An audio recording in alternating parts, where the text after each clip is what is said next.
Good evening friends. ജെംസിൻ്റെ ആദ്യത്തെ എപ്പിസോഡിലേക്ക് ഏവർക്കും സ്വാഗതം. എൻ്റെ പേര് ജിയാസ്. സോ നമ്മുടെ ഫസ്റ്റ് എപ്പിസോഡ് ആരംഭിക്കുന്നതിന് മുമ്പായി ഏവർക്കും പുതുവത്സര ആശംസകൾ നേർന്നുകൊണ്ട് നമുക്കിവിടെ ആരംഭിക്കാം. സോ നമ്മുടെ ഈ ഗ്രൂപ്പിൻ്റെ പ്രധാനപ്പെട്ട ഒബ്ജക്റ്റീവ് എന്ന് പറയുന്നത് ബോർഡ് എക്സാം അറ്റൻഡ് ചെയ്യുന്ന കുട്ടികൾക്ക് പ്രധാനമായിട്ടും, അതായത് board exam 10th plus 2 attend ചെയ്യുന്ന കുട്ടികൾക്ക് മെയിനായിട്ട് ഒരു തലവേദനയുള്ള സബ്ജക്റ്റുകളാണ് സയൻസും അതുപോലെ മാത്തമാറ്റിക്സും. അപ്പോൾ ഈ രണ്ട് സബ്ജക്റ്റുകളെ കുറിച്ചാണ്, അല്ലെങ്കിൽ ഈ രണ്ട് സബ്ജക്റ്റുകളുടെ കണ്ടന്റുകളാണ് നമ്മൾ ഈ ഒരു പേജിൽ മെയിനായിട്ട് നമ്മൾ ഡിസ്കസ് ചെയ്യുന്നത്. അതിൻ്റെ ഫസ്റ്റ് എപ്പിസോഡാണ് ഇവിടെ ആരംഭിക്കുന്നത്. സോ നമുക്ക് ഇന്നത്തെ ഫസ്റ്റ് എപ്പിസോഡ് എന്ന നിലയ്ക്ക് നമുക്കിന്ന് എല്ലാ ക്വസ്റ്റ്യൻസിൻ്റെയും എന്ന് പറഞ്ഞാൽ ഞാൻ പറയുന്ന 4 subjects, mathematics, physics, chemistry, biology, ഈ 4 സബ്ജക്റ്റിൻ്റെ ക്വസ്റ്റ്യൻ പാറ്റേൺസ് നമുക്കൊന്ന് പരിചയപ്പെടാം. ബോർഡ് എക്സാം മാർച്ച് 5-ാം തീയതി ആരംഭിക്കുകയാണെന്ന് എല്ലാവർക്കും അറിയാം. അപ്പോൾ ഇനി വെറും തുച്ഛമായ ദിവസങ്ങൾ മാത്രമേ ബാക്കിയുള്ളൂ. അപ്പം ഈ ദിവസങ്ങളിൽ എങ്ങനെ പ്രിപ്പയർ ചെയ്യണം, അതിനുള്ള ടിപ്സ് എന്തൊക്കെയാണ്, ഈ കാര്യങ്ങളെല്ലാം നമ്മൾ ഗ്രൂപ്പിൽ ഡിസ്കസ് ചെയ്യുന്നുണ്ട്. പിന്നെ അതുപോലെ തന്നെ ചാപ്റ്റർ വൈസ് നമ്മൾ ഡിസ്കസ് ചെയ്യുന്നുണ്ട്. ചാപ്റ്ററിൽ ഹൈലൈറ്റ് ചെയ്യേണ്ട കാര്യങ്ങൾ ഡിസ്കസ് ചെയ്യുന്നുണ്ട്. എല്ലാ കാര്യങ്ങളും നമ്മൾ ഈ ഗ്രൂപ്പിൽ അല്ലെങ്കിൽ ഈ പേജിൽ നമ്മൾ മെയിനായിട്ട് ഉൾക്കൊള്ളിക്കുന്നതായിരിക്കും. സോ നമുക്ക് ക്വസ്റ്റ്യൻ പാറ്റേൺ തന്നെ സ്റ്റാർട്ട് ചെയ്യാം. ആദ്യമായിട്ട് പറയുന്നത് മാത്സിനെ കുറിച്ചാണ്. മാത്തമാറ്റിക്സിൻ്റെ ഒരു ക്വസ്റ്റ്യൻ സാമ്പിൾ ഇപ്പം എൻ്റെ കൈവശമുണ്ട്. അപ്പോൾ ഈ ക്വസ്റ്റ്യൻ പാറ്റേണിലൂടെ നമുക്ക് ഇതിൽ ഉള്ള മാർക്ക്, എങ്ങനെ മാർക്ക് ഡിസ്ട്രിബ്യൂട്ട് ചെയ്തേക്കുന്നു, ക്വസ്റ്റ്യൻ പാറ്റേണിനെ കുറിച്ച് തന്നെയാണ് ഫസ്റ്റ് ഈ ഒരു എപ്പിസോഡിൽ ഞാൻ പറയുന്നത്. അതിൽ മെയിനായിട്ട് മനസ്സിലാക്കിയിരിക്കേണ്ടത് ഔട്ട് ഓഫ് 80 മാർക്കാണ്. എല്ലാവർക്കും അറിയാവുന്ന തന്നെയാണ്, കുട്ടികൾക്ക് എല്ലാവർക്കും അറിയാവുന്ന കാര്യം തന്നെയാണ്. ഔട്ട് ഓഫ് 80 മാർക്കിനാണ് ബോർഡ് എക്സാം എന്ന് പറയുന്നത്. ഇതിലെ ക്വസ്റ്റ്യൻ പാറ്റേൺ നമ്മളൊന്ന് ശ്രദ്ധിച്ചു കഴിഞ്ഞാൽ അറിയാൻ പറ്റും. ഓരോ, അതായത് questions full section A, section B, അങ്ങനെ ഓരോ സെക്ഷൻസ് ആയിട്ട് ഡിവൈഡ് ചെയ്തിരിക്കുകയാണ്. ഓരോ സെക്ഷൻസിനും മാർക്ക് പാറ്റേണിലും വ്യത്യാസമുണ്ട്. അതായത് ഇപ്പോൾ എൻ്റെ കിട്ടിയിരിക്കുന്ന ഒരു പാറ്റേൺ, ഇതൊരു 10th സ്റ്റാൻഡേർഡിലെ, അതായത് 10th മാത്തമാറ്റിക്സിൻ്റെ ഒരു ബോർഡ് എക്സാം ക്വസ്റ്റ്യനാണ് ഇപ്പോൾ എൻ്റെ കയ്യിരിക്കുന്നത്, എൻ്റെ കൈവശമുള്ള അതാണ്. ഇതിൽ സെക്ഷൻ എ 6 ചോദ്യങ്ങളുണ്ട്, ഓരോന്നിനും ഓരോ മാർക്ക് വെച്ചിട്ടാണ്. 6 ചോദ്യങ്ങളാണ്, ഓരോന്നിനും ഓരോ മാർക്ക് വെച്ചിട്ടാണ്. പിന്നീട് സെക്ഷൻ ബി വരുമ്പോൾ അവിടെയും 6 ചോദ്യങ്ങളാണ്. അന്നേരം അത് 2 മാർക്കിലേക്ക് മാറണം എന്ന് പറഞ്ഞ് 2 മാർക്ക് വീതമായിരിക്കും ഓരോ ചോദ്യങ്ങളും. പിന്നെ സെക്ഷൻ സി വരുമ്പോൾ 10 ചോദ്യങ്ങളുണ്ട്. ഈ 10 ചോദ്യങ്ങളിൽ 3 മാർക്ക് വെച്ചിട്ടാണ്, ഓരോ ക്വസ്റ്റ്യനും 3 മാർക്ക് വെച്ചിട്ടാണ്. അതിനുശേഷം സെക്ഷൻ ഡി വരുമ്പോൾ 8 ചോദ്യങ്ങൾ, ഓരോന്നും 4 മാർക്ക് വെച്ച്, അങ്ങനെയാണ് 80 മാർക്സ്. ഇതിൽ പ്രധാനപ്പെട്ട ഒരു പ്രത്യേകത എന്ന് വെച്ചാൽ എല്ലാ ക്വസ്റ്റ്യൻസും കമ്പൽസറിയാണ്, അത് ചെയ്തേ പറ്റൂ എന്നുള്ളതാണ് പ്രധാനപ്പെട്ട ഒരു പ്രത്യേകത. പക്ഷേ ഇവിടെ ഒരു പ്രശ്നം വരുന്നതെന്ന് വെച്ചാൽ എക്സാം അറ്റൻഡ് ചെയ്യുന്ന കുട്ടികൾക്ക് പലപ്പോഴും ടൈം കറക്റ്റായിട്ട് മാനേജ് ചെയ്യുന്ന കാര്യത്തിൽ ബുദ്ധിമുട്ടുണ്ടാവാറുണ്ട്.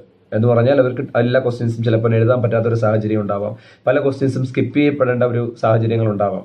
അപ്പം ഈ വക കാര്യങ്ങളെല്ലാം നമ്മൾ എങ്ങനെ ഒഴിവാക്കാം, അല്ലെങ്കിൽ എങ്ങനെ നമുക്ക് നല്ല രീതിയിൽ എക്സാം അറ്റൻഡ് ചെയ്യാം എന്നതിനെക്കുറിച്ചെല്ലാം നമ്മൾ ഈ ഗ്രൂപ്പിൽ ഡിസ്കസ് ചെയ്യുന്നുണ്ട്. സോ ഇതിൽ പ്രധാനപ്പെട്ട ഒരു കാര്യം, ഓർ ക്വസ്റ്റ്യൻസ് ചിലയിടങ്ങളിൽ വരുന്നുണ്ട്. അതൊരു വലിയ അനുഗ്രഹമാണ്. ചില ക്വസ്റ്റ്യൻസിൽ ഓർ ക്വസ്റ്റ്യൻസ് വരുന്നുണ്ട്.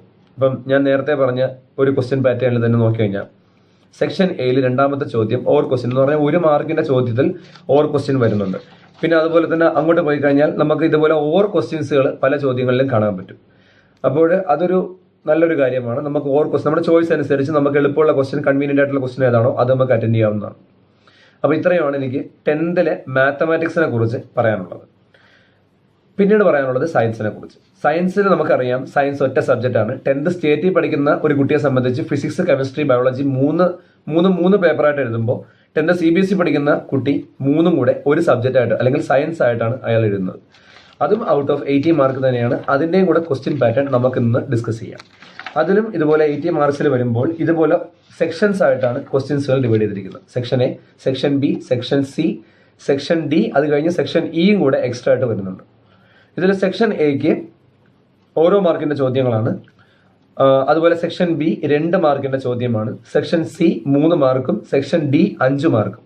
അത് കഴിഞ്ഞ് സെക്ഷൻ ഇ വരുന്നത് മെയിനായിട്ട് 2 മാർക്കിന്റെ ചോദ്യങ്ങളാണ്. എന്ന് പറയുമ്പോൾ അതിൽ പ്രധാനമായിട്ടും ഉൾപ്പെടുത്തിയിരിക്കുന്നത് ലാബ് ക്വസ്റ്റ്യൻസ് ആണ്, അല്ലെങ്കിൽ എക്സ്പെരിമെന്റൽ ക്വസ്റ്റ്യൻസ് ആണ്. നമ്മൾ ലാബിൽ ചെയ്ത 10ാം ക്ലാസ്സിലെ കുട്ടികൾ, ഇപ്പോൾ സപ്പോസ് ഫിസിക്സിന്റെ കാര്യം എടുക്കുകയാണെങ്കിൽ 10ാം ക്ലാസ്സിലെ കുട്ടികൾ ചെയ്തത് ഓംസ് ലാ ചെയ്തതാണ്. അതുപോലെ തന്നെ റിഫ്രാക്ഷൻ ത്രൂ ഗ്ലാസ് ലാബ് ചെയ്തതാണ്.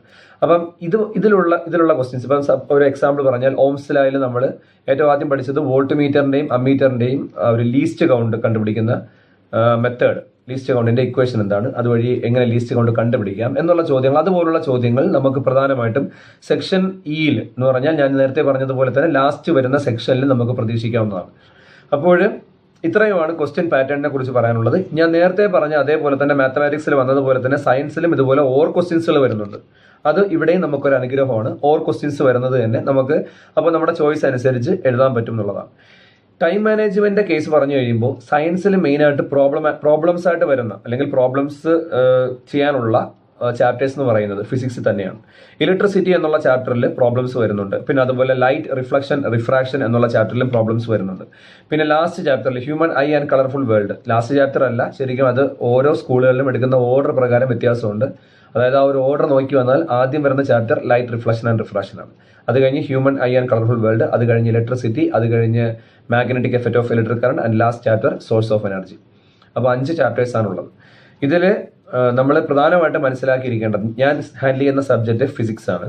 അപ്പോൾ ഞാൻ ഫിസിക്സിനെ കുറിച്ച് കുറച്ച് കാര്യങ്ങൾ ഇന്ന് ഫസ്റ്റ് എപ്പിസോഡിൽ ഞാൻ പറയാൻ ആഗ്രഹിക്കുന്നു. അതിൽ പ്രധാനമായിട്ടെന്ന് പറയുന്നത് 5 ചാപ്റ്റേഴ്സ് പഠിക്കുമ്പോൾ പലരും അത് ഒരു വലിയ ബാലികറ മലയായിട്ടാണ് ആ ഒരു ചാപ്റ്റേഴ്സിനെ കാണുന്നത്. ഇതിൽ പ്രധാനമായിട്ട് നിങ്ങൾ മനസ്സിലാക്കിയിരിക്കേണ്ടത് ഈ 5 ചാപ്റ്റേഴ്സും ഇത്ര വലിയ കണ്ടന്റ് ആയിട്ട് ടെക്സ്റ്റ് ബുക്കിൽ ഉണ്ടെങ്കിലും അതിൽ വരുന്ന മെയിൻ സിലബസ് അല്ലെങ്കിൽ ഈ പറഞ്ഞ കണ്ടന്റ് തന്നെ വളരെ ചെറുതാണ്. ഇപ്പൊ സപ്പോസ് നമുക്കൊരു magnetic effect of electric current എന്നുള്ള ചാപ്റ്റർ എടുത്തു കഴിഞ്ഞാൽ അതിൽ പ്രധാനമായിട്ടും നമ്മൾ പഠിക്കുന്ന 4 കണ്ടന്റുകളാണ്. ഒന്ന് magnetic effect of electric current, അതിനെക്കുറിച്ച് പഠിക്കുന്നു. പിന്നീട് ഇലക്ട്രോ മാഗ്നറ്റിക് ഇൻഡക്ഷൻ, പിന്നീട് മോട്ടോർ പ്രിൻസിപ്പിൾ, പിന്നീട് ഡൊമസ്റ്റിക് സർക്യൂട്ട്. ഇത്രയും കാര്യങ്ങളാണ് നമ്മൾ അതിൽ പഠിക്കുന്നത്. അപ്പോൾ നമ്മൾ ആദ്യമായിട്ട് സയൻസ് സബ്ജക്റ്റ് ഹാൻഡിൽ ചെയ്യുന്ന ഒരു കുട്ടിയെ സംബന്ധിച്ച് അയാൾ ചെയ്യേണ്ടത് ചാപ്റ്ററിനെ സമ്മറൈസ് ചെയ്യുക, അല്ലെങ്കിൽ ചാപ്റ്ററിന്റെ നമ്മളൊരു ഔട്ട്ലൈൻ തയ്യാറാക്കുക. ഔട്ട്ലൈൻ എന്ന് പറഞ്ഞാൽ ഞാൻ നേരത്തെ പറഞ്ഞതുപോലെ ഓരോ ചാപ്റ്ററും നമ്മൾ സിമ്പിൾ ആക്കുക എന്നുള്ളതാണ് നമ്മൾ ആദ്യം ചെയ്യേണ്ട സ്റ്റെപ്പ്. ഞാൻ പറഞ്ഞത് മനസ്സിലായി കാണുമെന്ന് വിശ്വസിക്കുന്നു. അതായത് ഞാൻ നേരത്തെ പറഞ്ഞതുപോലെ ഒരു ചാപ്റ്ററിനെയാണ് ഞാനിപ്പോൾ ഇതുപോലെ മെയിൻ കണ്ടന്റ് ആയിട്ട് 4 കണ്ടന്റ് ആയിട്ട് ഞാൻ സ്പ്ലിറ്റ് ചെയ്തത്. അപ്പം നമുക്ക് ആ ഒരു സിമ്പിൾ ആണ് നമ്മുടെ ഒരു ടോപ്പിക് എന്ന് നമ്മൾ ആദ്യം മനസ്സിലാക്കുക. അതാണ് 10ാം ക്ലാസ്സിൽ പഠിക്കുന്ന ഒരു കുട്ടി ആദ്യം ചെയ്യേണ്ട ഒരു കാര്യം. 10th പഠിക്കുന്ന ഒരു കുട്ടി ആദ്യം ചെയ്യേണ്ട കാര്യം തനിക്കുള്ള കണ്ടന്റുകൾ അല്ലെങ്കിൽ തനിക്ക് ടെക്സ്റ്റ് ബുക്കിലുള്ള കണ്ടന്റുകൾ, ടെക്സ്റ്റ് ബുക്ക് മറിച്ച് നോക്കുമ്പോൾ ഒരുപാട് പേജ് കാണും. അപ്പോൾ സ്വാഭാവികമായിട്ടും ആ കുട്ടി അത് പഠിക്കുന്നതിൽ നിന്നും മാറി നിൽക്കുന്ന ഒരു സിറ്റുവേഷൻസ് ഉണ്ടാവുന്നുണ്ട്. പിന്നെ അതുപോലെ തന്നെ പ്രോബ്ലംസ് വളരെ പ്രധാനപ്പെട്ടതാണ്. പ്രോബ്ലംസ് ചെയ്ത് തന്നെ പഠിക്കണം എന്നുള്ളത്. പ്രോബ്ലംസ് പല കുട്ടികളും ചെയ്ത് പഠിക്കാത്ത ഒരു കുറവുകൾ നമ്മൾ എക്സാമിന്റെ പേപ്പർ നോക്കുമ്പോൾ കാണാറുണ്ട്. പിന്നെ അതുപോലെ തന്നെ ഇക്വേഷൻസ് മെയിനായിട്ട് നമ്മൾ ലിസ്റ്റ് ചെയ്യുക. ഒരു പേപ്പറിൽ നമ്മൾ മെയിനായിട്ട് ലിസ്റ്റ് ചെയ്യുന്നത് വളരെ നല്ലതായിരിക്കും. ഇക്വേഷൻസ് ലിസ്റ്റ് ചെയ്ത് അത് വെക്കുന്നത് നമുക്കത് അവസാന നാൾ വരെ നമുക്ക് വളരെ ഉപകാരപ്പെട്ടതായിരിക്കും. അപ്പോൾ ഇത്രയും കാര്യങ്ങളാണ് എനിക്ക് മെയിനായിട്ട് ഈ ഗ്രൂപ്പിൽ ഡിസ്കസ് ചെയ്യാനുള്ളത്. ഇനി വരും ദിവസങ്ങൾ എന്ന് പറയുമ്പോൾ ഒരുപാട് ഇടവേളൊന്നും സമയമില്ല. വളരെ ക്രാഷായിട്ട് വേണം നമ്മുടെ ക്ലാസ് മൂവ് ചെയ്യാനായിട്ട്. വരും ദിവസങ്ങളിൽ ബാക്കി സബ്ജക്റ്റ് എടുക്കുന്ന സാറന്മാരും ഇതുപോലെ നിങ്ങൾക്ക് ക്ലാസ് എടുക്കുന്നതായിരിക്കും. പ്രധാനപ്പെട്ട കണ്ടന്റ് ഞാൻ പറഞ്ഞല്ലോ, നമ്മുടെ പ്രധാനപ്പെട്ട ഒരു ഒബ്ജക്റ്റീവ് എന്ന് പറയുന്നത് ഈ സബ്ജക്റ്റുകൾ അത് കുട്ടികൾക്ക് അങ്ങേയറ്റം, അതായത് ഈ പറഞ്ഞ ബുദ്ധിമുട്ടായിട്ടുള്ള അല്ലെങ്കിൽ ബുദ്ധിമുട്ടാവുന്ന ഒരു സാഹചര്യം പല കുട്ടികൾക്കും ഉണ്ടാവാറുണ്ട്. അപ്പോൾ അതൊന്ന് സിമ്പിൾ ചെയ്യുക എന്നുള്ളൊരു ഉദ്ദേശത്തിലാണ് ഈ ഗ്രൂപ്പ് ഇന്ന് സ്റ്റാർട്ട് ചെയ്തിരിക്കുന്നത്. എല്ലാവരുടെയും അനുഗ്രഹം ഉണ്ടാവണം. അപ്പോൾ ഏവർക്കും നന്ദി. ഒരിക്കൽ കൂടി എല്ലാവർക്കും ഹാപ്പി ന്യൂ ഇയർ ആശംസിച്ചുകൊണ്ട് നിർത്തുന്നു. നന്ദി, നമസ്കാരം, ഗുഡ് നൈറ്റ്.